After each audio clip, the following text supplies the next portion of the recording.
دوو ڕۆژ دوای بەدیرگرتنیان ژمارەیەکیان لە فلکێ حەویجە شەهید کران و ژمارەکەی دیکەشیان ڕەوانەی مووسڵ کران.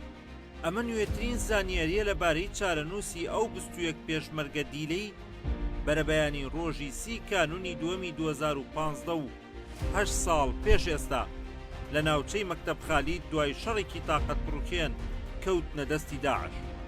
عەبدولوەهاب سەلمان حەمەد ئەمیری خۆکوژەکانی ئەو شەڕە کە داعش ناوی لێنابوو غەزوەت فەتح الموبین ئێستا لای دەستگای دژە تیرۆرە لەبارەی چارەنووسی پێشمەرگەکانەوە دەڵێت لەو پەلامارەدا 21 پێشمەرگەمان بەدیر گرت و پاشەکشەمان بەرەو حەویجە کرد.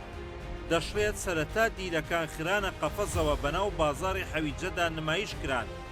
دوای 2 ڕۆژ والی کەرکووک بە ناوی ئەبوو حەمزە فەرمانی بە شەهیدکردنیاندا، بەڵام دواتر سزا کە بەسەر 10 کەسیاندا جێبەجێ کرا.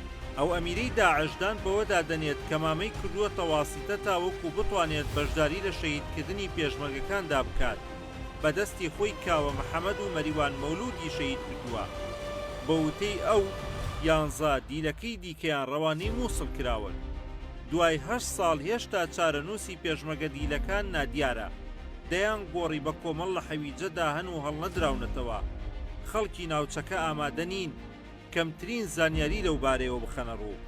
تەنها ئەوەندە نەبێ کە 2 ساڵ پێش ئێستا ناسنامەی 2 پێشمەرگیان لە نێو خانوویەکی قەزاکەدا دۆزرایەوە.